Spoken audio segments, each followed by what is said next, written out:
Olá, sejam muito bem-vindos ao canal da leitura. Eu sou a Rose e hoje eu trouxe uma dica super especial para vocês, que é o livro O Dia em que a Poesia Derrotou um Ditador, do Antônio Skármeta. Esse livro faz parte do clube de assinaturas da TED Curadoria, que para mim tá sendo uma experiência fantástica, porque tá me oportunizando ler livros que talvez eu não tivesse acesso por conta própria, não me aproximasse e não me encantasse com eles. Então, estou gostando muito. É claro que em toda assinatura a gente tem aí os prós e os contras, a ansiedade de receber um livro sem saber qual é, mas para mim está sendo uma experiência fantástica, eu recomendo bastante. E, gente, O Dia em que a Poesia Derrotou um Ditador é um livro assim, né? O próprio título traz aí essa nuance poética e é um livro leve, é um livro agradável, que me fez um bem danado nesse período assim mais turbulento de debates políticos, né? A gente vivendo aqui no Brasil um período que acabou de terminar aí de eleições municipais e que é tão difícil, né, parar, refletir sobre todas as necessidades, né, de cada região. E em meio também, né, a essa pandemia, a esse desgaste, ao estresse emocional que a gente está vivendo já na reta final desse ano. E foi um presente poder ler um livro de uma leveza tão grande, de uma linguagem poética, de uma linguagem leve e apesar de tratar de um assunto forte, difícil, sem subestimar de nenhuma forma, né, o peso dessa ditadura. Skármeta tem esse poder de narrar com leveza, de uma forma assim que realmente a gente sim fica chocado, né, com tudo que acontece, mas ao mesmo tempo a gente fica cheio de esperança, cheio de otimismo, né, uma narrativa extremamente otimista, e eu confesso que eu estava precisando muito dessa leitura. Vale comentar aqui que Skármeta, gente, Antônio Skármeta também é o autor de O Carteiro e o Poeta, esse livro maravilhoso que ganhou um filme, que foi muito premiado inclusive, e que eu recomendo demais. Aproveito para fazer esse parênteses aqui, leia O Carteiro e o Poeta. É um livro assim também extremamente poético, que fala, né, do exílio do grande poeta Pablo Neruda, visto ali como o poeta do amor, que de fato tem belíssimos poemas de amor, e mostra um pouquinho dessa trajetória, mas também com muita poesia. É uma verdadeira aula sobre metáfora e vale a pena demais tanto ler o livro quanto ver o filme também.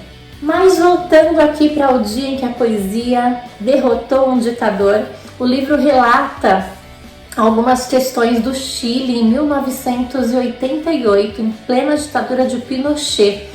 E o livro traz uma história fictícia, mas traz assim um pano de fundo totalmente real, né? Fala de Pinochet, fala da ditadura, fala do plebiscito que de fato aconteceu, fala da vitória do não, traz aí a valsa do não, com o seu autor de verdade aparecendo no livro, com algumas impressões que de fato ele passava, né, na vida real. E é uma experiência assim de leitura deliciosa.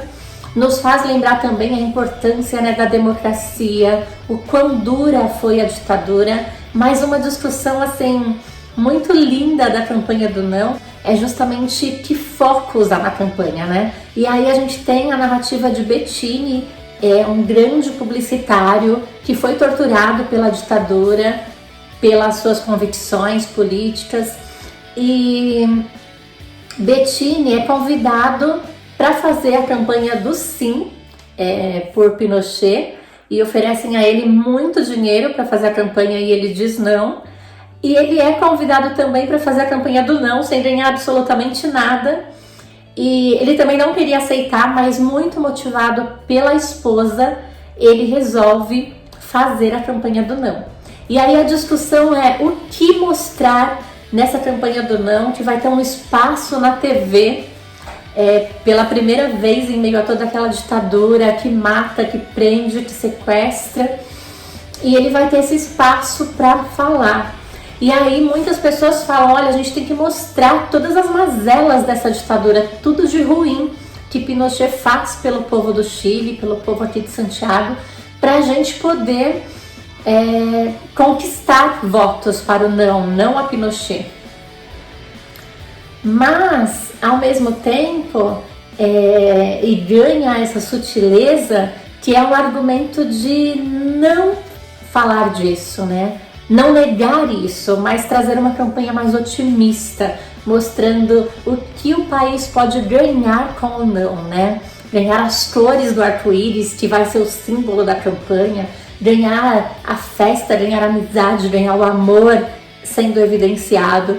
E é nessa perspectiva que é feita a campanha do não, com uma valsa desacreditada pelo próprio Bettini, mas que contagia todo o povo chileno e que faz assim um sucesso e que traz cores para o Chile depois de muito tempo de obscuridade.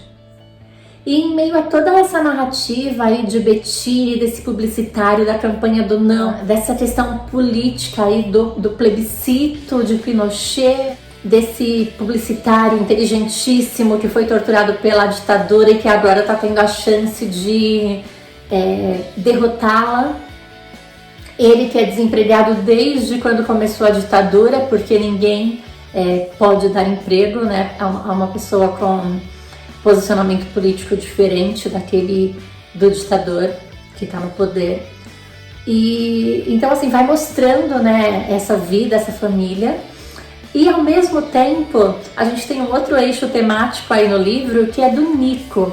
Nico, um jovem estudante, filho de um professor de filosofia, o professor Santos, que é preso em meio a uma aula. Ele está na sala de aula, dando a sua aula de filosofia, como faz todos os dias, quando os policiais vêm prendê-lo. E aí Nico vai contando pra gente, né, que o professor Santos, ele já sabia que isso podia acontecer a qualquer momento. Então ele deixou o filho preparado. Olha, se eu for preso e se eu desaparecer e ninguém me ver sendo preso, você usa esse plano. Agora, se eu for preso em meio a uma multidão, como na sala de aula que de fato aconteceu, é menos complicado, porque aí existem testemunhas e vai ser mais difícil eles me assassinarem ou sumirem comigo para sempre. Então você vai usar este outro plano aqui. Mas que também assim, trouxe muitas dificuldades para Nico, que tinha lá as pessoas para quem ele tinha que fazer ligações todos os dias, perguntar se tinha notícias, e ele só conseguiu resgatar o pai com a ajuda de uma amiga que acabou usando até recursos, como diz Nico, se associando a pessoas do mal para poder fazer o bem. E Patrícia, que é a namorada de Nico, ela o tempo todo vai tentando mostrar pro Nico que não é assim, né? O mundo não é feito de bons e maus, né? Todos nós somos um pouco bons, um pouco maus, e depende de que papéis estamos exercendo. E vai deixando o Nico um pouco mais tranquilo para aceitar essa ajuda aí dessa amiga, que um dia ele também ajudou, e retribui o favor trazendo o pai de Nico de volta. Então a gente tem sim um final feliz e que traz um desfecho assim muito leve também e muito em harmonia com tudo que é narrado aí o tempo todo. A história de Nico, além de ter esse pai preso político e todos esses desafios de sobreviver e de tentar encontrar o pai, Nico é namorado de Patrícia Bettini. Bettini, isso mesmo, a filha daquele publicitário da campanha do não. E Nico e Patrícia vivem um romance, assim, os dois são muito apaixonados e eles vivem aí o desafio de perder a virgindade. Patrícia não quer deixar de ser virgem enquanto não terminar o colégio, enquanto estiver vivendo nessa ditadura. Ela associa muito assim a virgindade à liberdade e, portanto, a uma vida diferente dessa vida mais sistemática que ela vive no momento. E Nico é um garoto apaixonado que quer também perder a virgindade com essa namorada, a quem ele ama muito. E é gostoso, né, como eles vão conduzindo esse namoro, como os dois acabam se engajando na campanha do não, como Nico acaba se revelando também um subversivo, uma pessoa que luta lá pelos seus direitos, que vai fazer discursos fortes em prol de um professor que foi preso e que depois é encontrado morto, assim, de uma forma muito brutal, em alusão a crimes que de fato aconteceram na ditadura de Pinochet. Então, assim, o livro não deixa de mostrar esse lado cruel, esse lado frio, esse lado brutal da ditadura, mas a narrativa, ela é leve e ela nos acolhe o tempo todo. Então ela vai mostrando sempre uma luz, uma pontinha de esperança, uma pontinha de possibilidade de mudança. E é gostoso que, assim, a primeira parte do livro, assim, ela é mais dura, né? Porque é a prisão do pai de Nico,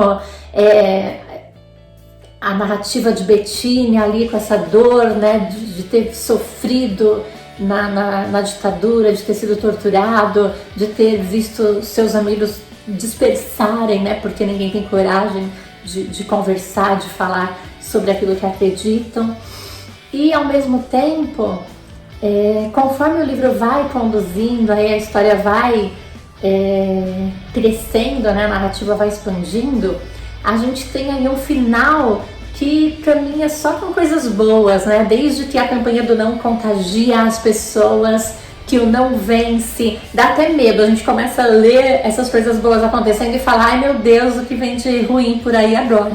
Mas não tem uma nova reviravolta, o livro segue sendo narrado com coisas boas, com essa lição realmente de otimismo e de leveza. É uma história assim incrivelmente poética, cheia de verdades, cheia de inusitadas reflexões e de desafios também, né, pra gente parar pra pensar que às vezes não dar murro em ponta de faca, não é ficar só evidenciando as coisas ruins, mas pensar o que uma mudança pode trazer de bom. E aí até uma discussão que aparece lá na campanha do não, né, se a gente falar tudo de ruim que Pinochet faz e ficar acentuando isso, a gente vai fazer uma campanha que reforça o medo, e aí eles vão poder também colocar o medo aí de uma crise econômica maior, o medo das incertezas que o voto no não pode trazer, porque essa é a realidade que eles já conhecem, e a gente sempre tem mais medo daquilo que a gente desconhece, do que é novo, do que é desconhecido. E de fato, assim, vai ser uma campanha muito assertiva. E aqui, né, nessa visão literária mais poética, a gente vê realmente assim, um arco-íris de possibilidades dessa alegria toda retomar o Chile. Bettine tem um final super feliz como publicitário, deixa sua família mais uma vez orgulhosa dele, e Nico tem um final também assim incrível com Patrícia Bettine, os dois tendo uma linda história de amor, né, podendo concretizar esse amor do jeito que eles esperaram tanto quiseram, tanto esperaram por isso, e o retorno desse pai aí também dando força, esse pai que sofreu tortura, mas que prefere não falar sobre isso, ele esconde, né, o sofrimento e a dor e prefere focar na vida de agora em diante com o filho e com esse novo Chile que começa a pairar com tanta esperança para as pessoas, com tanta alegria sendo retomada. O dia em que a poesia derrotou um ditador, Antônio Skármeta.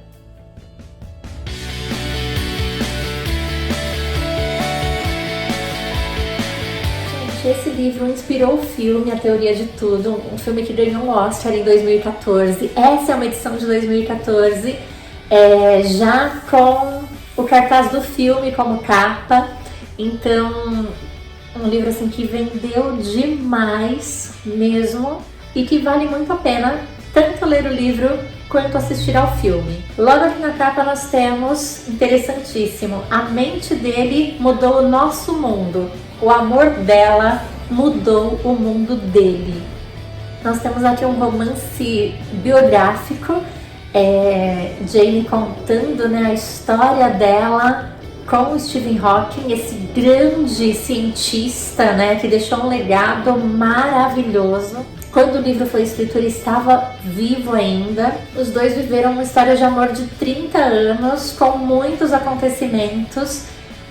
E, gente, uma história de muita força, de muito amor, de muita inteligência. Então, assim, uma história que deixa, assim, imensas lições de vida pra gente. Gente, eu ganhei esse livro de presente de aniversário, e que presente, né? Porque quando a gente faz aniversário, a gente para um pouquinho pra refletir sobre a nossa vida, sobre as nossas conquistas, sobre as dificuldades todas que a gente enfrentou pra chegar até aqui. Cada um dos meus aniversários me faz parar e pensar um pouquinho sobre a minha história de vida, sobre a minha história pessoal de superação, né? Sobre os obstáculos que eu enfrentei na vida. E eu acho que deve ser assim com todo mundo, né? Acho que cada um de nós temos uma história pessoal, uma história particular de superação. E nos nossos caminhos, nas nossas histórias, né, a gente tem oscilações. Em alguns momentos, sim, eu paro e me vitimizo, falo, poxa, eu tive uma vida tão difícil, e eu até tento justificar, né, as conquistas que eu não tive, né, os sonhos que eu não alcancei ainda.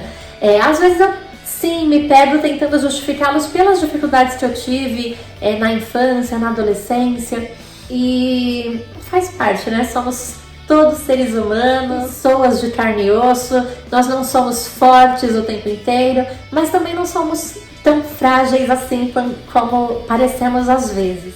Em outros momentos, eu também me pego com uma garra que nem eu me reconheço. Eu falo, de onde, meu Deus, eu consegui tirar tanta força? Eu não sei como eu superei isso, eu não sei como eu consegui passar por isso, né? E aí, assim, cada um vai se apoiando naquilo que acredita. E aqui, né, nesse livro, a gente não só tem histórias aí de um amor que, meu Deus, será que, né, todo mundo é capaz de amar como Jane, né, foi, né, esse amor de passar por tanta dificuldade, estar ali junto, né, sem largar, sem desistir. E a superação também de Stephen, de ir em frente, de seguir estudando, querendo fazer a diferença no mundo, mesmo com todas as dificuldades que essa doença lhe impunha o tempo todo. Então, são exemplos assim incríveis, maravilhosos para nossa vida. E até assim, né? Ele ateu se apoiando na ciência, que para ele é um Deus, é o que move, e era a ciência que movia, né, tudo que ele acreditava na vida. E ela se apegando a Deus e a religião, né, e a essa força que vinha de dentro também, e a essa força que o amor lhe dava também para toda a superação. Então, não podia vir em melhor época. Minha gratidão aí à minha grande amiga Silvia por esse presente maravilhoso. Não é uma história fácil de ler, nem para assistir o filme, nem para ler o livro. Assim, o livro ele tem muita descrição, tanto que é um livro de quase 500 páginas, intenso, exaustivo, mas assim é muito verdadeiro, porque Jane casou-se com o Stephen sabendo, né, da síndrome que ele tinha. Ela, a síndrome que é degenerativa, então que ele ia perder, né, toda a força muscular, inclusive a capacidade de falar. E é recente nessa história, então a gente acompanhou muitas entrevistas desse importante físico na TV, já usando mecanismos da ciência para poder se comunicar, para poder se locomover, para poder estudar, para poder continuar atuando. É uma mente assim brilhante que não parava e que deixou um legado científico incrível. E o amor de Jane, né, que no comecinho do namoro ela soube, né, da doença de Stephen, e ela quis se casar com ele, quis formar uma família com ele. Ele ateu, ela assim muito temente a Deus, uma religiosa praticante e que se apegava muito, né, às suas preces para poder também ter forças. Ela acabou abdicando da sua vida, né, dos seus estudos, do seu universo da arte, da literatura, que era o que ela queria fazer, para poder se dedicar ao marido. Eles tiveram 3 filhos e é uma trajetória, assim, gente, de muitas dificuldades mesmo, né, porque num contexto que a gente não tinha adaptação para pessoas especiais, eles tendo que se virar com tudo. Então, assim, cada degrau, né, tanto no sentido literal como no sentido figurado, era assim muita energia que se precisava para poder superar, para poder passar por isso. É uma linda história de amor, mas que não mascara os problemas, as dificuldades, e por isso também, assim, é uma história que deprime um pouco, tá? Mas também que nos faz pensar sobre a nossa condição, sobre as facilidades, né, que o nosso corpo, que o nosso movimento, que os nossos músculos nos permitem. Nos fazem pensar também sobre, né, essa persistência, como Jane foi fiel, como ela foi, como ela teve uma capacidade de amar, né, de cuidar. E ao mesmo tempo de batalhar pelo próprio espaço dela, e ela foi muito criticada, inclusive, por isso. O casamento deles, né, só acabou quando realmente acabou o amor, como ela mesma conta, e que ela precisou, assim, competir muito com a física e com a mídia, porque Steven ficou famoso também. Mas é uma história, assim, que não é uma narrativa rancorosa, não é uma narrativa de tristeza. É um relato, né? É um relato de dificuldades, de anseios e de muito amor, de muito afeto.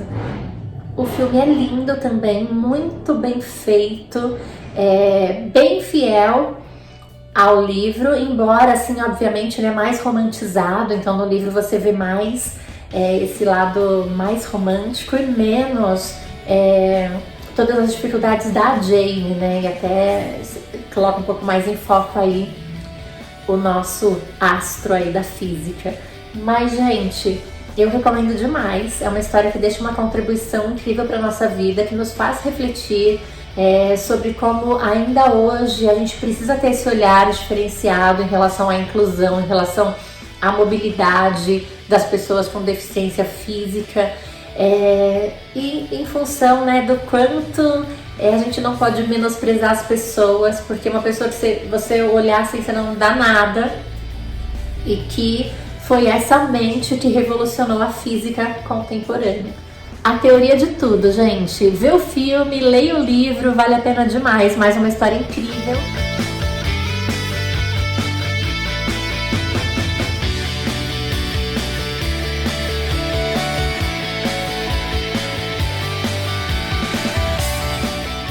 Orgulho e Preconceito é considerada a obra-prima de Jane Austen e, gente, um livro que retrata a história da burguesia da Inglaterra do século XIX, uma história de época, escrita assim de um jeito muito especial para quem gosta de romance de época. É muito gostoso, muito agradável, a gente se sente realmente ali fazendo parte desse romance. Embora seja um romance que narre, sim, uma história de amor aí com todas as suas desventuras, Orgulho e Preconceito traz temas assim muito importantes, né? Como o preconceito, o orgulho que o próprio título nos mostra, e todas essas relações de vida, de promiscuidade, de amor versus dinheiro, de casamento por conveniência, que era assim da natureza realmente dessa época, e reflexões riquíssimas pra gente pensar, né, sobre tudo que a gente já conquistou e tudo que ainda falta conquistar. Como assim, um grande clássico, né, da literatura mundial, Orgulho e Preconceito teve 4 adaptações para o cinema, sempre assim com muito sucesso, e a adaptação de maior sucesso, de mais relevância, foi a de 2005, que tá aí ainda super disponível pra gente poder ver e se deliciar. É um filme que vale a pena também assistir. O livro narra aí as peripécias da família Bennet, uma família aí formada pelo marido, a esposa e 5 filhas, todas mulheres. e ter 5 filhas mulheres era um verdadeiro drama para aquela época. A história acontece na zona rural da Inglaterra, numa cidade bem interiorana, e já começa com esse drama vivido pela família de ter que casar essas filhas, né? E aí, para contextualizar um pouco, né, e fazer mais sentido, o próprio livro vai nos contando, né, que quando o casal tem apenas filhas mulheres, se o patriarca morre, se ele vem a falecer, as filhas não podem herdar o patrimônio do pai. Então, no caso aí, o senhor Bennet, ele até tem propriedade, né? Tem lá a propriedade, a fazenda, e eles vivem dela, mas as filhas não herdariam em caso da sua morte, nem a esposa, nem as filhas. Então, tudo que ele tinha, que já não é grande coisa, assim, eles são considerados uma família humilde, mas ainda assim o mínimo necessário para sobreviver mesmo, as meninas não herdariam. Tudo que a família tem passaria para o parente homem mais próximo. Então era um drama muito grande ser mulher no início do século XIX. Apesar de ser uma história sobre a família e as 5 irmãs, a protagonista do livro é uma das filhas, Elizabeth. Não é a mais velha, também não é a mais nova, não é a mais bonita, também não é a menos, e o livro traz bem assim, né, como uma pessoa comum, uma mulher comum, mas ela deixa de ser comum quando a gente estuda um pouquinho da personalidade e dos valores dessa grande mulher, uma mulher totalmente à frente da sua época, que se recusa a casar por conveniência. Ela não se importa de ficar sem casar, que era assim a ruína para uma mulher, né, nesses tempos. E ela diz que só vai se casar se for realmente por amor. Elizabeth não tem medo de falar o que pensa, então ela é muito inteligente, assim, muito sagaz, tem sempre uma resposta pronta, seja qual for a ocasião, o assunto, ela tem sempre uma resposta baseada nas suas verdades. O enredo, assim, ele começa, né, a se desdobrar quando chegam ali nessa cidade do interior 2 rapazes muito bem-sucedidos. E aí a senhora Bennet já começa a fazer planos para tentar casar as suas filhas. Ela considera que casar a mais velha vai ser fácil porque é uma moça muito bonita, a mais bonita de todas, extremamente recatada. O único problema é que Jane, a mais velha, ela é muito tímida. E essa timidez às vezes atrapalha um pouquinho aí no diálogo com os pretendentes. Mas acontecem bailes, eventos e sempre esse pensamento de tentar arrumar marido para essas filhas. A gente vê assim ao mesmo tempo como um pensamento mesquinho, né? É difícil a gente conseguir adentrar ali no contexto daquela época, mas, né, conforme a gente vai entendendo aí a situação, a gente vê que casar e com maridos bem-sucedidos é uma questão de sobrevivência aí na época mesmo. E o livro vai trazer o tempo todo essa relação, né, do dinheiro, do amor, da conveniência, do casamento, que é um grande negócio. Mas vai ter também muito romantismo, uma história de amor linda, cheia de desencontros entre Elizabeth e Darcy. E eles vão fugir muito desse sentimento. Ela vai recusar, inclusive, um pedido de casamento quando ele já tiver se entregado totalmente a essa paixão, por achá-lo arrogante e orgulhoso, e ele vai fugir muito, o máximo que conseguir, por considerar mesmo a família, né, de origem humilde, os pais delas, principalmente a mãe, que chega a ser assim, uma personagem caricata de tanto que busca encontrar um marido bem-sucedido para as filhas. Então tudo isso soa de uma forma muito vulgar também para ele, que faz parte ali de uma elite cultural e econômica principalmente. Então é um livro assim que traz essa história de amor, uma linda história de amor, uma das mais bonitas de todos os tempos, mas que também traz muito conteúdo de sociedade, de cultura, pra gente parar e pensar. É um livro que, assim, apesar de retratar uma história do início do século XIX, ainda traz situações super atuais pra gente parar pra pensar também. Eu sou super fã. Orgulho e Preconceito.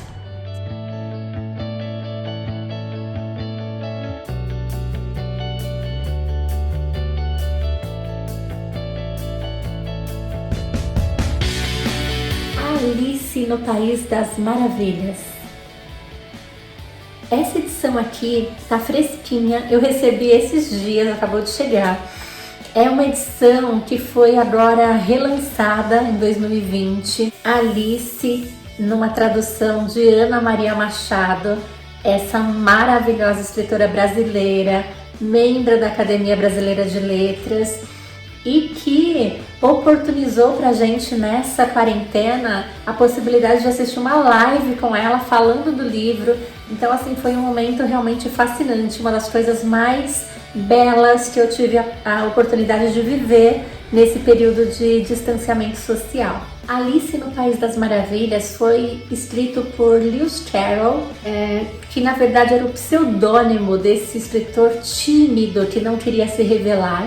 Ele viveu de 1832 a 1898 e é no contexto dessa época que Lewis Carroll traz pra gente toda essa irreverência da Alice, dessa personagem super marcante, que já foi traduzida assim praticamente no mundo inteiro, são mais de 125 traduções, que é um clássico que tá aí, que todo mundo pelo menos já ouviu falar. Um livro conhecidíssimo, já com muitas adaptações, né, para o cinema, inclusive. Um importante patrimônio dessa cultura universal para a gente poder prestigiar e tirar dele ensinamentos, lições e uma beleza, acima de tudo, formidável. Não é só uma história, gente. Além dessa história que prende a atenção do leitor, que é encantadora, que é fascinante, Lewis Carroll traz aqui em Alice também muitos jogos, muito repertório cultural. E de uma certa forma, esse repertório muitas vezes dificulta a compreensão, porque ele trabalha com trocadilhos, com jogos, que para entender você tem que conhecer os textos de referência, que são textos folclóricos da cultura popular, mas ali, nesse contexto das crianças inglesas, na escola vitoriana, que é onde tudo acontece, né? Nesse contexto histórico-social e cultural. E aí, para quem lê esse livro hoje no Brasil, acaba muitas vezes por não ter esse repertório, esse acervo que Carroll traz aqui no livro, ficando distante, deixando de entender muitas partes. E as lacunas muitas vezes fazem com que o leitor ache o texto chato. E foi pensando nisso que Ana Maria Machado trouxe essa tradução pra gente, que é uma tradução, gente, que conserva a história na íntegra. Então o texto tá completinho aqui. Ele acontece no mesmo lugar, ela não transportou o texto para o Brasil, porque isso implicaria severas mudanças, né? Então continua acontecendo na Inglaterra. Mas todo o repertório cultural, as poesias, as parlendas, as cantigas folclóricas que ela traz são do repertório das nossas crianças, são do patrimônio cultural brasileiro, e por isso a gente consegue se aproximar muito mais da história, do encantamento, compreender esses jogos, esses trocadilhos todos que são propiciados e fazer com que a leitura seja muito mais satisfatória, muito mais agradável. Para exemplificar um pouquinho essa versão brasileira aqui dessa tradução, a gente pode, por exemplo, perceber logo aqui no comecinho, já nas primeiras páginas, uma cantiga de roda com as trocas, né, com aqueles erros propositais aqui para tornar engraçado, para trazer essa proximidade. O peixe vivo. Aquela cantiga tradicional, como pode um peixe vivo viver fora d'água fria? E aí ela traz aqui essa versão, olha. Como pode um crocodilo viver dentro d'água fria, navegando pelo Nilo, boca aberta de alegria?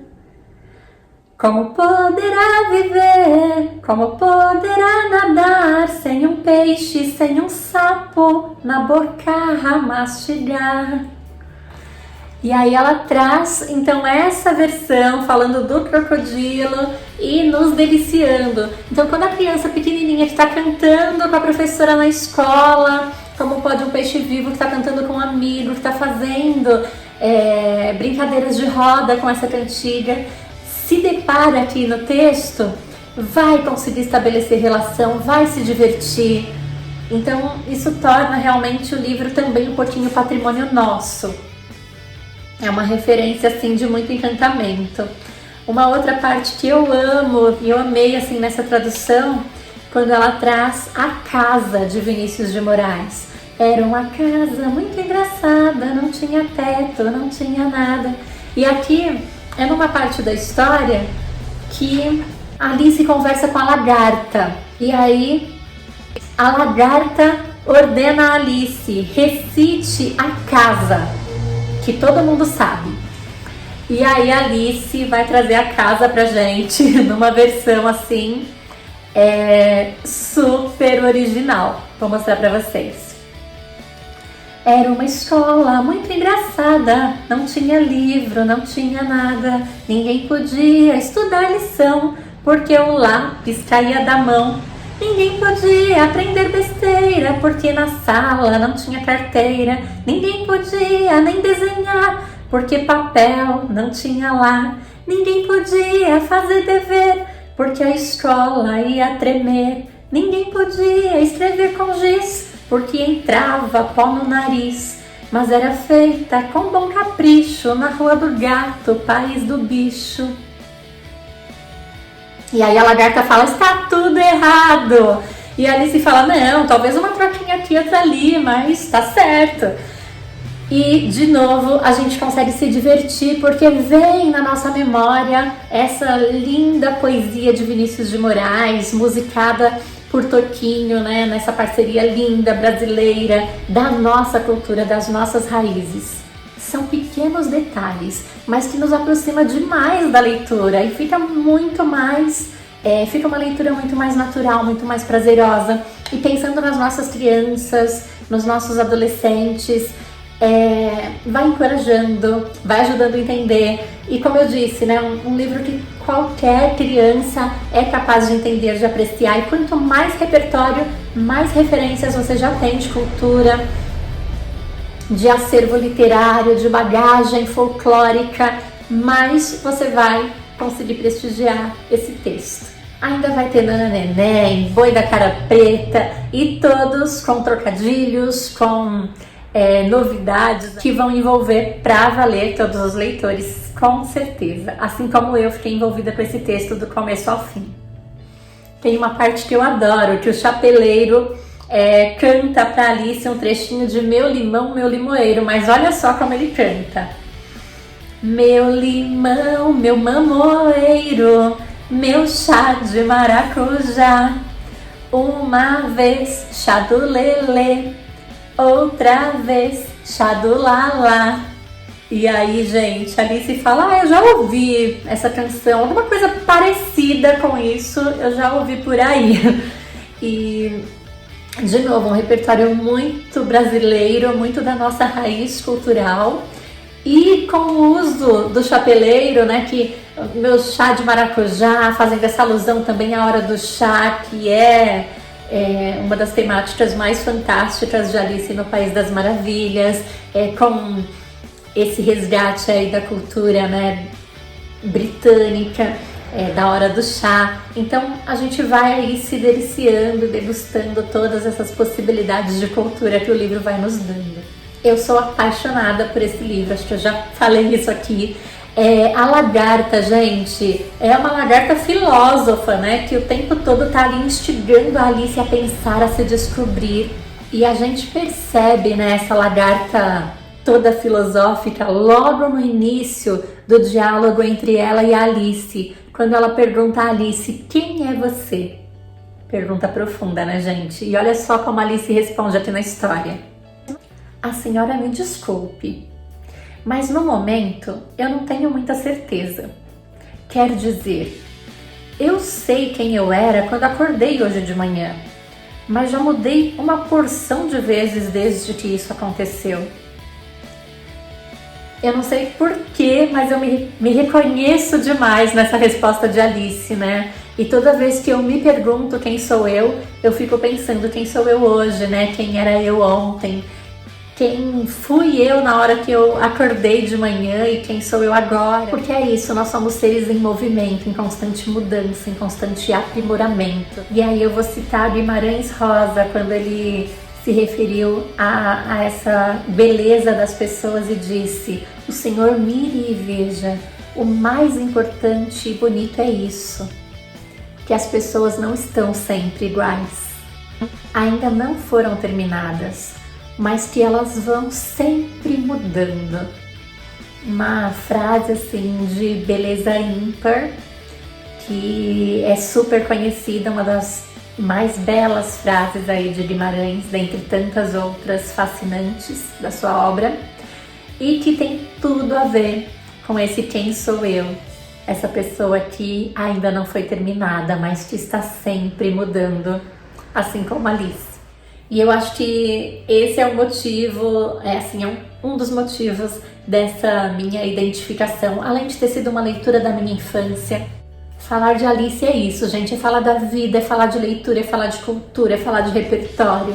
E por isso esse é um livro tão empolgante, tão importante para minha vida. Muitas vezes eu já parei e me perguntei o que eu vi de tão exuberante numa história em que uma menininha vai lá, começa a seguir um coelho por um túnel, entra num país em que todas as regras, tudo que acontece é diferente do mundo dela, e que a partir daí ela começa, tentar desbravar esse novo mundo, em que ela muda de tamanho, em que ela conversa com rato, com lagarta, que ela conhece um chapeleiro maluco, e como ela começa a tentar atribuir sentido para tudo isso. E como eu disse, gente, é um encantamento que vem lá da infância, então hoje eu imagino essas crianças tentando fazer esse país das maravilhas, fazer com ele um paralelo, em relação a esse mundo dos adultos, porque quando nós somos crianças, a gente tenta entender as regras que são impostas pelos adultos e que muitas vezes não fazem sentido pra gente. Então acho que quando eu era criança eu me sentia um pouco como a Alice nesse sentido, que a gente tinha que obedecer muitas coisas que não faziam sentido. E o lindo é que a Alice, ela questiona e ela tenta entender. E ela vai mostrando pra gente como a gente pode fazer na vida também. Às vezes, muitas vezes, dá raiva da Alice, que ela fica lá e fala assim, poxa, tem que ter iniciativa, dá um chacoalhão. Assim como a vida, os obstáculos, as pessoas vão nos ensinar o tempo todo. Então, pra mim fica muito forte aqui dessa história que a gente aprende com as pessoas, que a gente aprende com o mundo, que a gente aprende com a troca de experiências, que a gente aprende com os livros. E que sim, as histórias dos outros, mesmo que fantásticas, que fictícias, elas podem trazer muitos ensinamentos para as nossas vidas. A gente pode tirar delas a parte que cabe, que funciona, as metáforas, que a gente pode aplicar na nossa vida real. E também essa capacidade da gente poder sonhar, da gente poder acreditar que a gente pode sim ser do tamanho que a gente quiser. Eu posso pensar no meu tamanho como a minha grandeza, como a minha importância, sobre o quão impactante, o quão necessária eu sou para alguém, para o mundo, o quão importante eu sou naquilo que eu faço. Então, são muitas reflexões, são muitas lições, são muitos ensinamentos. Essa versão aqui, gente, é super rapidinha, olha, é um livro de 100 e pouquinhas páginas, com diálogos e ilustrações, porque aqui a história já começa, com a Alice falando que dá uma espiadinha no livro que a irmã dela tá lendo e não vê graça nenhuma, porque como assim um livro que não tem nem ilustração e nem conversa? Pra que alguém vai querer ler um livro sem ilustração e sem conversa, Então, essa visão, esse olhar da criança em relação a essa leitura que não é fascinante à primeira vista, Então, esse livro aqui tem essa preocupação também de não ser o livro que a Alice não quis ler, mas ser um livro que traga esse encantamento. Então ele tem conversa, ele tem ilustração, é um livro com bastante diálogo, e os diálogos são as partes mais engraçadas, mais gostosas de fato da leitura, porque os personagens são todos assim formidáveis. Eu, né, como fã de Alice, vi todos os filmes, sou fascinada pela história, pelo chapeleiro, esse personagem também intrigante, maravilhoso, com falas tão impactantes também para a nossa vida real. Apesar de ser lá do País das Maravilhas, traz tantas verdades, tanta filosofia. Então é assim, um livro que eu recomendo muito mesmo e eu espero que vocês leiam. E essa versão, gente, não tem como assim não entender, não deixa lacunas. Ana Maria Machado é maravilhosa. Essa questão, né, da tradução, ela é sempre muito delicada. Uma tradução ruim pode criar uma aversão à obra, pode nos deixar distantes, pode inclusive criar uma antipatia nossa com o autor, com o escritor, com o livro. Ana Maria Machado dispensa, né, comentários. É uma escritora simplesmente genial, eu sou apaixonada também pela obra dela. E aqui a gente vê o quanto, né, ela foi fiel à obra, ela trouxe pra gente, né, esse clássico sem mudanças estruturais, mas com um repertório que nos permite vivenciar muito mais os jogos, muito mais cada detalhe, que nos permite rir das piadas, né? Porque quando você lê uma obra que você não tem o repertório para entender, é aquela piada que não faz sentido, e não tem coisa pior do que estar numa rodinha que você sabe que aquilo era para ser engraçado, mas para você não tem graça nenhuma por falta de repertório. Leia Alice no País das Maravilhas, opte por essa tradução de Ana Maria Machado. Leia, continue, leia Alice através do espelho, veja os filmes, aprecie em família, faça desse momento também um momento de leitura, de apreciação da arte em família, que é tão importante. Nós somos tão carentes, né, desses momentos com a família, com a cultura, com esse acervo maravilhoso e simples que a gente pode ter no nosso dia a dia, na nossa vida.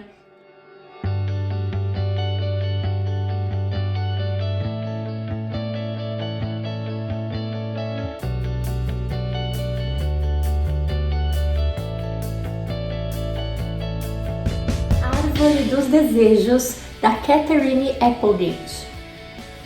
Gente, esse livro é lindo, olha a capa dura, uma edição super bem feitinha, é da editora Intrínseca. É uma leitura que eu finalizei agora, mas que eu quero muito compartilhar com vocês porque é sensacional. Esse livro foi lançado agora em outubro no Brasil, tá fresquinho aí, já tá nas principais livrarias e vale muito a pena ler. Eu não conhecia a Katherine. Ela escreve desde os 10 anos de idade, é uma escritora contemporânea, tem aí vários livros publicados, principalmente livros para crianças e jovens.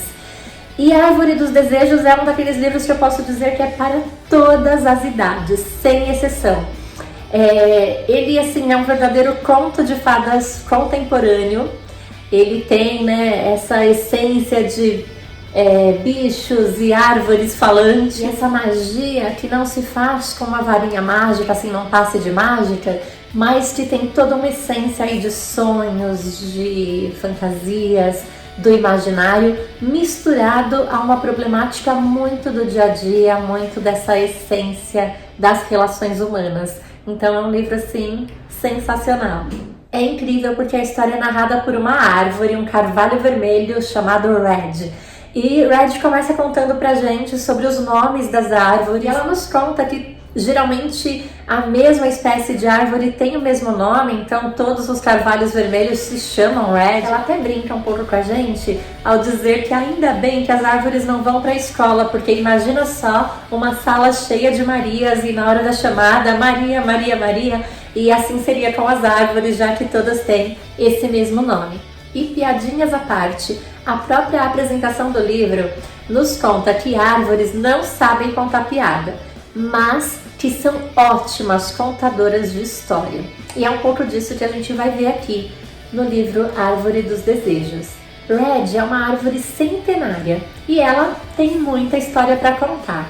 Depois de contar um pouquinho sobre o universo das árvores, sobre o nome dos bichos, porque Red abriga, né, uma comunidade ali no seu espaço. E é bem interessante o livro, gente, porque ela vai falar que ela não é só uma árvore, ela é uma comunidade, porque ali em seu corpo, né, vivem corujas, estilos, e ela vai falando um pouquinho de todas essas espécies que ela abriga ali nos seus ocos, né, no seu tronco. E é muito curioso mesmo. Eu comecei a ler o livro, como eu disse, eu parei porque, né, eu tinha algumas outras prioridades, e eu confesso que assim, eu não sou muito apaixonada por biologia. E quando começou a falar de nome de árvore e tal, eu falei, talvez seja um livro meio chato, de muita nomenclatura, mas não. Depois, né, continuando a leitura, eu fui vendo que é uma relação que ela faz assim muito no comparativo com os nossos nomes, com a nossa forma humana de ver as coisas, de enxergar o mundo, e de um jeito muito leve, muito gostoso de ler, e traz sim um pouco de conhecimento. Eu tenho certeza que os biólogos vão amar esse livro, porque fala assim da natureza, da preservação, dessa beleza, das relações de vida, né, dessa troca, do ponto de vista, né, da sustentabilidade. Então assim, tem muitos conceitos e muito ideal aí na essência do livro, mas sem fazer com que se torne um livro didatizado, que tenha um intuito de ensinamento. É um livro leve, é um livro para você se deliciar mesmo com essa essência literária. O fato é que Red é uma árvore dos desejos, e todo dia, 1º de maio, muitas pessoas se reúnem lá no bairro e amarram um pedacinho de pano com um desejo em um dos galhos de Red. E ela diz que os pedidos ficam lá, né, até que são retirados depois da chuva, para que não fiquem, né, pesando muito ali em seus galhos. Isso acontece já há muitos e muitos anos, e no dia 1º de maio, né, quando todos já sabem que vai acontecer esse ritual de pendurar desejos, os bichos, né, que moram nesse carvalho vermelho, todos saem, debandam para outros abrigos, porque é um dia tumultuado, muita gente tirando foto, querendo tirar foto dos bichos, e eles não gostam desse tipo de acontecimento. Então eles acabam se retirando dali e voltam depois que tudo passou. Red conta pra nós que ela adora uma boa fofoca, mas que ela se limita a conversar com os bichos, com os animais, e nunca com os seres humanos, que isso faz parte das regras ali, da boa existência das árvores, não falar nunca, jamais com humanos, e ela respeita isso. Então ela tenta não se intrometer na vida de ninguém. Ela ouve ali os desejos, acolhe, mas fica quietinha e tenta respeitar. E isso continua assim até que Samar se muda ali pro bairro, para uma das casinhas, e ela não é bem recebida por medo, preconceito, estranhamento. A gente não sabe ao certo aí o motivo. Red não fica dissertando a respeito disso, ela deixa para que nós, leitores, paremos para refletir a respeito. O único indício que ela nos dá é assim: ela diz que Samar não é bem acolhida pela vizinhança, ela não tem amigos, e que ela não sabe ao certo por quê, mas talvez seja pelo lenço que a mãe dela sempre usa na cabeça. E Red até conta que é uma vizinhança que sempre acolheu tantas diferenças que ela não entende bem por que com Samar é diferente. E ela até se questiona, será que é pelo lenço que a mãe dela sempre usa na cabeça?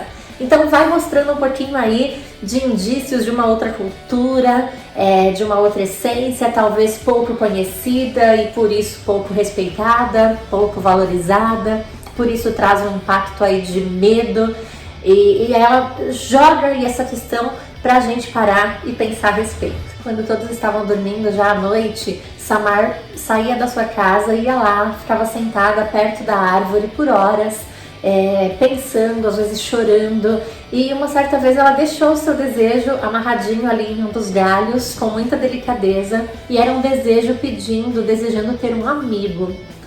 E Red ficou muito sensibilizada com aquele desejo e ela queria muito poder realizar.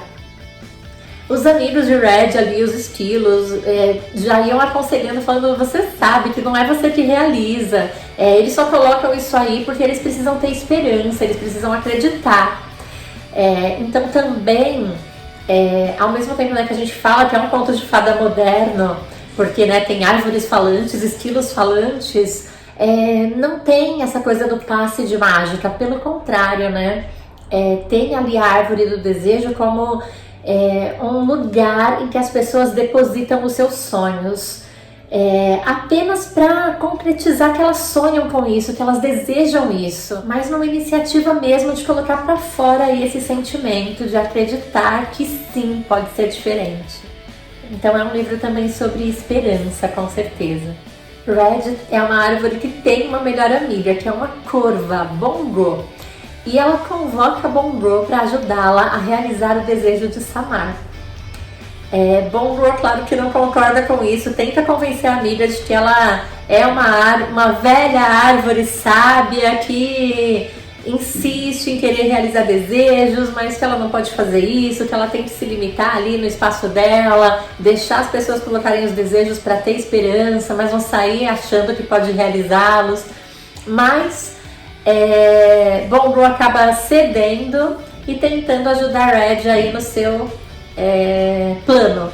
E as duas juntas vão armar várias peripécias super engraçadas, deliciosas de ler, para poder unir Samar com um vizinho que mora na casa bem próxima. E assim, as armações são muito gostosas, muito agradáveis, muito leves e trazem um encanto muito especial para nossa história. É claro que tem a parte triste também na história. Red sofre aí uma ameaça de ser cortada. A sua dona já não aguenta mais ver os vazamentos, os problemas de encanamento que as raízes dessa árvore centenária estão aí sempre causando. E o ápice da questão acontece quando um menino picha na árvore a palavra fora. E essa árvore fica bem de frente para a casa de Samar. E aí fica no ar, né? Fora para a árvore, fora para Samar.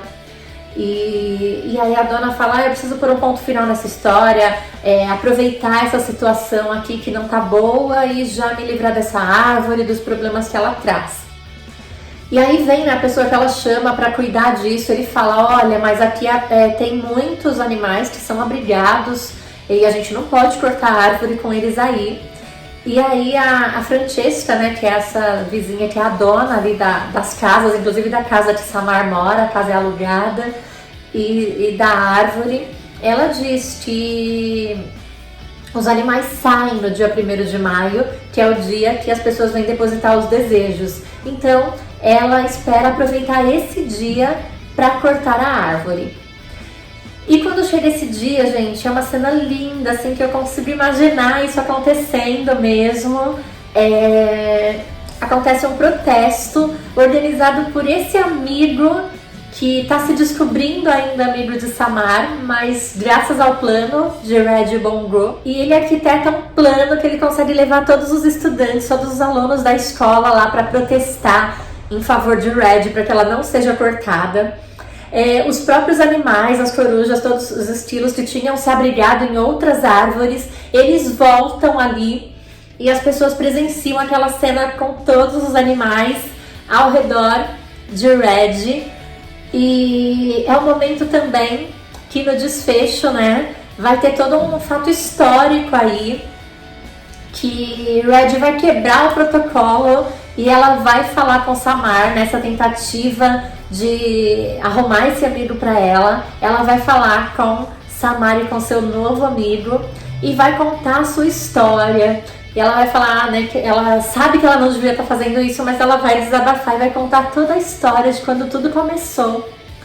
E uma história linda, gente, que eu não vou contar aqui porque vai ficar muito longo, mas que tem a ver com Francesca e com a origem dessa mulher, que faz parte de um dos desejos que a gente pode considerar o primeiro desejo dessa árvore lá no bairro. E depois de ler o diário aí de uma tataravó, encontrado por Samar e seu amigo lá no porão da casa, Francesca desiste de uma vez por todas, ela fica emocionada e ela desiste de cortar a árvore. E é lindo o final, gente, é um verdadeiro conto de fadas mesmo, mas assim, com toda essa sutileza, com essa leveza da amizade das crianças, da preservação da natureza, dos impactos que sim, a natureza pode trazer para os nossos dias, folhas que sujam o quintal, raízes que se alastram pela calçada, mas por que não pensar em soluções alternativas, né, e não em cortar a natureza? Então tem sim um apelo ambiental, tem sim um apelo às amizades, ao respeito, contra o preconceito, pela inclusão, mas tudo de uma forma tão leve, tão bonita, que realmente assim é um livro que não tem restrição de idade, pode ser lido por toda a família, em qualquer idade, e é uma leitura que vai trazer muita emoção, muita leveza, muita tranquilidade, muita aprendizagem também.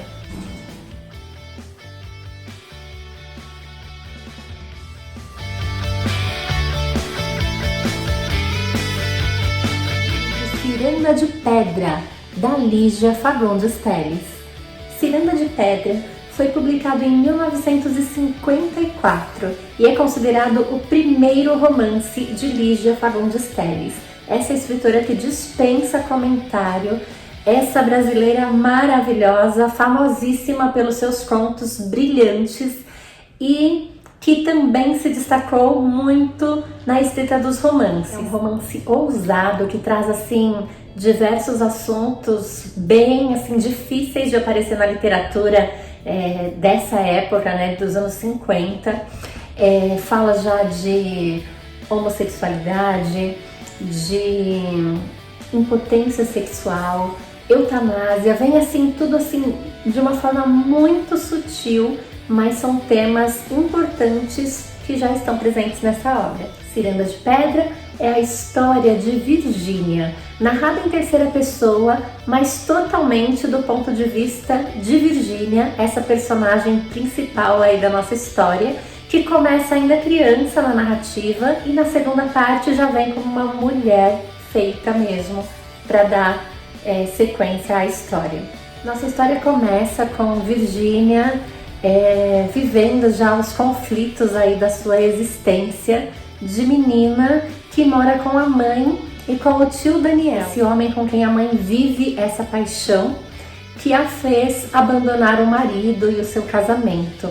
Lembrando que nessa época, né, o divórcio ainda não era aceito e as mulheres que se separavam dos maridos, que assumiam outro relacionamento, elas eram assim muito excluídas mesmo da sociedade. E Virgínia vai sentir um pouco desse preconceito todo, dessas dificuldades todas pelas quais a sua família vai passar. E logo no começo da história já existe assim uma discussão sobre família. Virgínia faz um desenho e ela vai falando sobre o que ela pensa a respeito de família. E aí a gente começa, né, uma das primeiras reflexões sobre um dos temas, né, que aparece muito fortemente aqui na história, que é família, uma das reflexões possíveis que se faz muito presente aqui na história. Mas não é a única não, é um livro que traz muitos temas, muitos assuntos, a questão dos relacionamentos, né? A gente vai ter uma história aí cheia de desencontros amorosos. Virgínia que ama Conrado, que ama sua irmã Otávia, Bruna que tem Deus, né, acima de tudo, só pensa na Bíblia e na religião. E aí nós temos Letícia, que é apaixonada por Afonso, e Afonso apaixonado por Bruna, com quem acaba se casando. O próprio Natércio, o pai de Virgínia, que é casado com Laura e que a ama, mas Laura ama Daniel, que é o médico da família, com quem ela acaba vivendo um relacionamento e saindo de casa com Daniel e a filha mais nova, e deixando para trás Bruna e Otávia, que são criadas aí pelo pai, pela governanta. É mesmo uma história cheia de muitos desencontros. Já logo no comecinho da história, a gente vai sabendo aí pelos pensamentos, pelas falas da Virgínia e pela narração, a gente vai tomando conhecimento da loucura de Laura, essa mãe que deixou o marido para viver o seu grande amor com Daniel, mas que tem alucinações e morre de medo de voltar ao hospício. Então a gente vê aí que ela já passou por uma realidade bem difícil antes de estar vivendo ali com Daniel. Daniel é apaixonadíssimo, ele faz tudo por Laura, ele abandonou o seu consultório, trabalha em casa quando pode para poder ficar mais tempo com essa esposa. Ele entra nesse universo dela, acaba vivendo, fazendo de conta que está vendo as coisas que ela vê para poder estar mais próximo, se aproximar. E Laura só chama por Daniel, só pensa nele e muitas vezes ela não lembra sequer da própria filha, que sofre muito com isso. Virginia quer muito ficar perto da mãe mais tempo, mas ela pode visitá-la em pequenos instantes ali no quarto e já é tirada porque Laura pode ter uma crise, né? Isso tudo fica subentendido no texto, mas a gente entende que é uma proteção para que ela não veja coisas piores. A casa de Daniel, Laura e Virginia é cuidada por Luciana, que é totalmente apaixonada por Daniel e que espera ter um dia uma chance com ele. Então, mais um desencontro aí amoroso, porque Daniel só pensa mesmo em Laura. No início até nos desperta um pouquinho isso, será que vai ter alguma coisa, vai acontecer alguma coisa, né, entre Luciana e Daniel? Mas não, Daniel só tem olhos para Laura. Virginia é uma criança que sofre muito em meio a tudo isso. Ela é muitas vezes esquecida, desprezada pelas irmãs. Ela fica aguardando o dia do motorista vir buscá-la para passar um fim de semana, passar uma tarde com as irmãs, mas sempre que elas têm outro compromisso, elas simplesmente cancelam, avisam que não vão mais. E Virginia muitas vezes fica lá pronta, esperando. Então ela sofre muito com isso. Ela sente, né, essa dor de não ter a mesma condição de vida, de não ter as mesmas riquezas que as irmãs têm. Ela sonha em morar na casa do pai, em usufruir de tudo aquilo que as irmãs têm, mas ao mesmo tempo ela não quer deixar a mãe. Então o sonho dessa pequena Virginia é que Laura se cure, se recupere, deixe Daniel e volte para o seu esposo Natércio. E ela deixa isso muito claro na história. Ela não gosta de Daniel, apesar dele tratá-la bem, ter bastante paciência, ser carinhoso com ela. Ela acha que se ela gostar dele, ela está traindo o próprio pai. E ela é orientada pelas irmãs nesse sentido. Mas e o papai? Quem vai pensar nele? Quem vai ter pena dele? Então ela não pode gostar de Daniel. A história vai caminhando assim, até que Daniel conversa com Virginia e diz: olha, é melhor que você vá morar com seu pai. As coisas aqui tendem a piorar e é melhor que você não esteja aqui quando tudo for acontecendo. E depois disso, logo, Virginia vai para a casa do seu pai, Natércio, viver com as irmãs. Ela tinha uma ilusão de que lá a vida dela fosse maravilhosa, mas na verdade é como se ela não fizesse parte ali daquela família. Ela não é aceita, ela não é tratada com o mesmo carinho, com o mesmo amor. Ela usa as roupas das irmãs, as roupas grandes. Ela não recebe assim um cuidado, um afeto especial como ela gostaria de receber. Mas logo depois que Virginia vai ali para a casa do pai, Laura morre.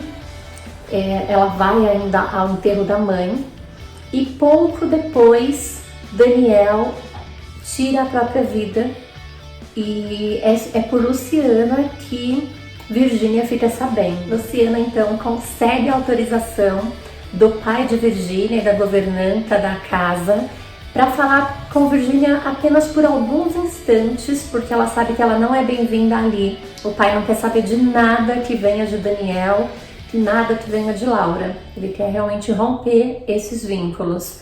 E Luciana tem esses poucos minutos para conversar com Virginia. Ela entrega a Virginia um livro que ficou na casa, mas que Daniel já tinha dado de presente a Virginia, esse livro.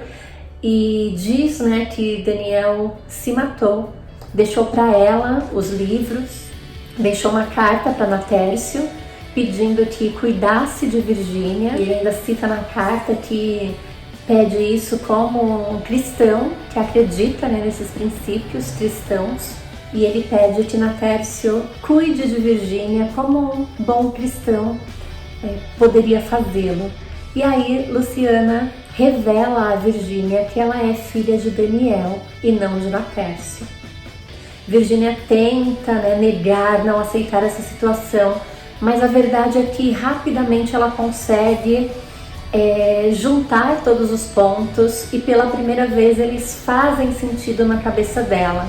Ela então começa a entender essa rejeição de Natércio, que evita até olhá-la de frente, ele sempre desvia o olhar quando eles estão conversando.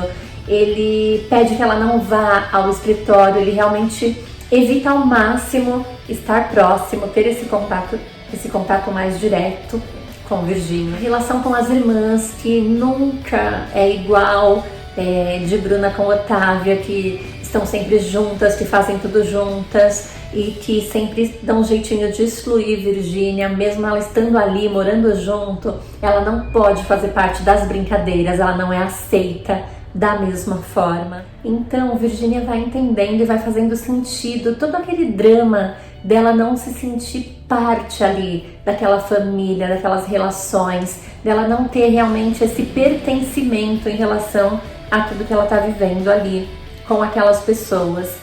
Ela não se sentia bem na casa com Daniel e com sua mãe.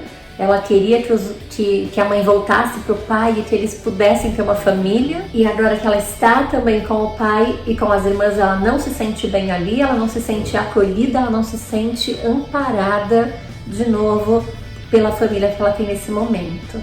Num desses momentos de muita solidão de Virgínia, ela vai até o jardim e lá ela observa as pequenas estátuas, né, dos anões de jardim, são estátuas de pedra, formando uma roda.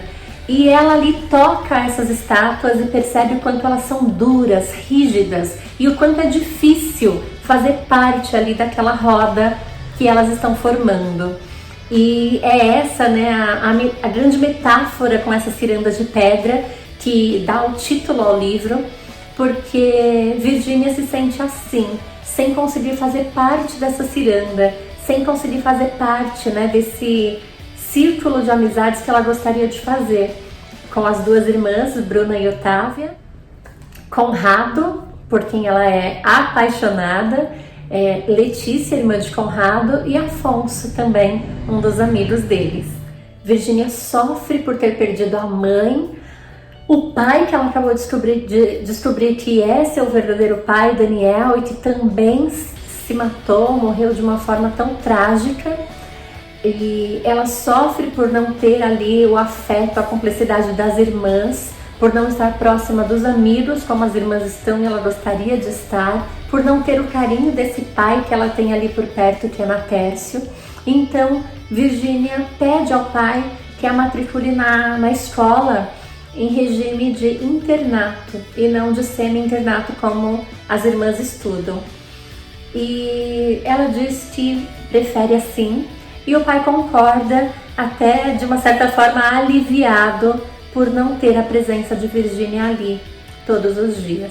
Virgínia vai então para esse internato e lá ela sabe que a vida não vai ser fácil, ela sabe que vai ser duro e de fato o será. Ela estuda muito para ser realmente assim a melhor aluna, com melhores resultados, mas mesmo assim ela nunca vai receber sequer uma premiação, um destaque, né, uma medalhinha, como eles costumavam entregar naquela época, porque ela é filha de pais separados, ela tem uma história que não é bem vista socialmente e não é de bom tom colocar em destaque uma aluna com esse perfil. Ciranda de Pedra é dividido em duas partes. A primeira parte é essa que narra essa infância de Virgínia, essa descoberta a respeito do seu verdadeiro pai, esse sofrimento de não achar o seu lugar no mundo e até esse momento que ela vai para o internato. A segunda parte de Cirandas de Pedra já nos fala de uma Virgínia adulta, voltando para casa depois de se formar nesse colégio interno. Virgínia volta para casa, o chofer da família vem buscá-la no internato e já vai justificando que Otávia teve um compromisso, que Bruna teve outro, e mostrando e deixando claro mais uma vez que Virgínia não é a prioridade dessa família, né? Eles vão sempre ter algum pretexto para não estar ali com ela nos momentos importantes. Virgínia encontra todo mundo em casa, é bem difícil para ela esse reencontro, mas ela vai aos poucos tomando ciência aí de quem é quem nesse momento aí, dessa nova fase da vida. Bruna se casou com Afonso, tem filhos e se dedica a esses anjinhos que ela mesma está criando. Otávia vive uma vida assim de aventura, se entregando a diversos amantes e com eles vivendo de uma forma realmente assim bem livre, do jeito que ela quer que aconteça. Quando ela se cansa de um amante, ela arruma outro. Conrado vive na chácara de forma bem simples, vive ali da natureza e dessa contemplação. Letícia é atleta, joga tênis e mora em um apartamento sozinha. E Natércio continua trabalhando muito e se dedicando apenas ao trabalho. A antiga governanta está muito doente, saiu ali, abandonou a família e hoje trabalham novos empregados lá na casa. Bruna mora do ladinho, né, na casa que era de Conrado. Conrado foi para fazenda, para essa chácara, e Bruna mora ali do lado com seu marido Afonso. Aos poucos, Virgínia começa a pesquisar aqui e ali e descobrir os segredos dessa família e começar a tirar algum proveito dessa situação. Afonso se declara apaixonadíssimo por ela e ela sente um certo prazer de ver o marido da irmã Bruna se rastejando aos pés dela. Virgínia também descobre que Letícia é lésbica, tem caso com algumas meninas e a convida inclusive para morar com ela, diz que está muito interessada nessa amiga, que dá a corda, chega a beijar Letícia.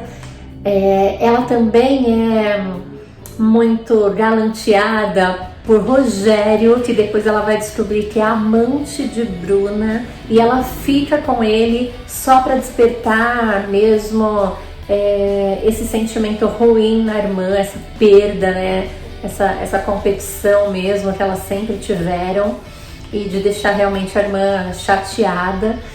E depois que ela vive isso com o Rogério, acaba saindo com ele na noite de Natal, na frente de todos, né? Conrado vê, Letícia vê, Afonso vê, Bruna, né? Então todo mundo fica bastante chocado, bastante abalado com essa situação.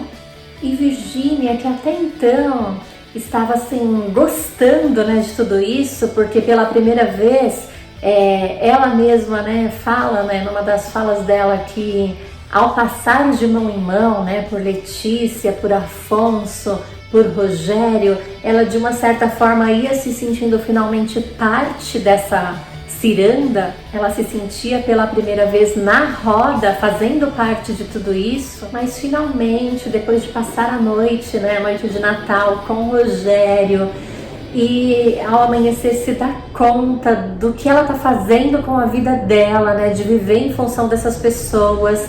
Aí ela para pensar numa conversa que ela teve com Otávia, que fala: o que você quer? Descobrir nossos segredos? Descobrir que Letícia é lésbica, que Conrado é impotente, que eu tenho os meus amantes, que a Bruna tem um amante, que Afonso tem essa vida desregrada, que bebe. Você nunca vai descobrir todos os segredos de todo mundo. A gente sempre vai ter mais algum segredo. E o que você vai fazer com tudo isso, né? Descobrir quem são os vilões da história.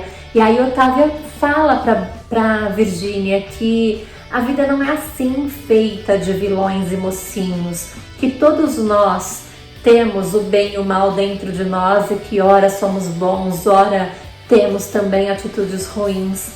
E aí Virginia para pensar em tudo isso, ela para pensar em algumas coisas que Letícia lhe diz também, sobre como ela gosta desse papel também de vítima, né, de vitimizar das circunstâncias. E aí ela fica assim muito apreensiva. A gente sente mesmo na leitura que esse é um momento que Virginia está no fundo do poço, depois dessa noite com Rogério e de pensar, remoer tudo isso que Letícia disse, que Otávia disse. Então ela começa aí repensar realmente a sua vida. Depois de pensar bastante, finalmente Virginia chega à conclusão de que ali não é o lugar dela e que ela não faz parte daquela ciranda. Ela precisa procurar seus próprios caminhos, seu próprio jeito de viver, pessoas com quem ela construa outras histórias. Virginia procura então Natércio e pede a ele que financie uma viagem só de ida, sem passagens de volta, para que ela dê uma volta ao mundo, para que ela procure novos rumos e que ela vai arrumar um lugar que ela tenha alguma identificação, ela vai começar a trabalhar, ela pode fazer traduções, ela pode dar aulas de línguas, ela se formou, ela estudou e ela quer se aventurar. Nesse momento ela se mostra assim como uma pessoa que se desvencilhou dos seus medos e ela a partir desse momento se sente mais leve, mais plena para procurar um novo rumo para a sua vida. E antes de ir embora, a gente ainda vai viver um encontro de Virginia com Conrado, esses dois que sempre se amaram à distância, esse amor platônico, um sempre pensando no outro, mas que nunca tiveram nada. Finalmente vamos ter o beijo desses dois lindos, assim, que a gente acaba torcendo bastante, shippando, né, no livro. Mas eles não ficam juntos. Conrado se declara, né, a Virginia como ela sempre esperou, mas ela tá mesmo decidida a ir embora. Ela entendeu que ela não vai conseguir ser feliz aí presa a esses laços do passado, sempre atormentada por esse ciúme, por essas intrigas, por essa falta de afeto, de lugar ali naquele convívio. Então, Virginia finalmente deixa Conrado, se despede e é nessa despedida que a nossa história se finda. Desse livro, o que ficou de mais marcante para mim foi justamente uma fala de Conrado para Virginia, não no finalzinho da história, mas nesse reencontro, quando ela volta já do internato adulta, uma das primeiras conversas que eles têm, ele abre o coração, né, sobre o quanto ele gosta de viver contemplando a vida e a natureza. E aí ele tem uma fala assim que para mim são as palavras mais lindas do livro, e olha que é um livro belíssimo, cheio de metáforas maravilhosas, mas essa fala foi bem marcante mesmo. Tá aqui, eu deixei marcadinho na página 135, vou compartilhar um trechinho com vocês, já tá lá no meu Instagram, no meu Facebook e na comunidade também, eu postei um trechinho porque ainda lendo o livro, quando eu cheguei nessa parte eu não resisti. É preciso amar o inútil, criar pombos sem pensar em comê-los, plantar roseiras sem pensar em colher as rosas, escrever sem pensar em publicar, fazer coisas assim, sem esperar nada em troca. E aí ele vai continuar dizendo que a distância mais curta entre dois pontos pode ser uma linha reta, mas existe tanta beleza nesses caminhos curvos. Isso pode ser tão belo, tão lindo, tão cheio de encantos. E vai falar da música, vai falar de outras pequenas belezas da vida, vai falar das estrelas que a gente pode contemplar, mesmo que elas não tenham nenhum papel significativo. Elas são belas, elas são lindas. E aí ele vai concluir dizendo que a beleza está nas coisas inúteis e que Deus está também aí no inútil. Então, uma fala assim muito intrigante, muito bonita, muito inspiradora para a gente poder refletir um pouquinho e se apegar a outras coisas, né? Não só aquilo que tá sempre ali piscando, brilhando e reluzindo, mas para a gente poder também se apegar às pequenas belezas, aos pequenos encantos da vida e do nosso dia a dia. Gente, é um livro lindo, muito assim, de uma escrita genial, que você começa a ler e não dá vontade de parar. Como eu disse, cheio de metáforas, cheio de muitas falas assim belíssimas, cheio de grandes ensinamentos. Essas falas de Otávia sobre o bem e o mal, sobre esse jeito de ser das pessoas, essa forma dela de artista, né, que contempla o mundo de uma forma leve, sem juízo de valor. Então, assim, tem muitas questões muito bonitas, apesar de ser uma história forte, que também é bem marcada por sofrimento, por tragédia, mas reflete bastante a sociedade da época e traz, assim, muitos temas para a gente poder parar, pensar, refletir. Ciranda de Pedra, de Lígia Fagundes Telles.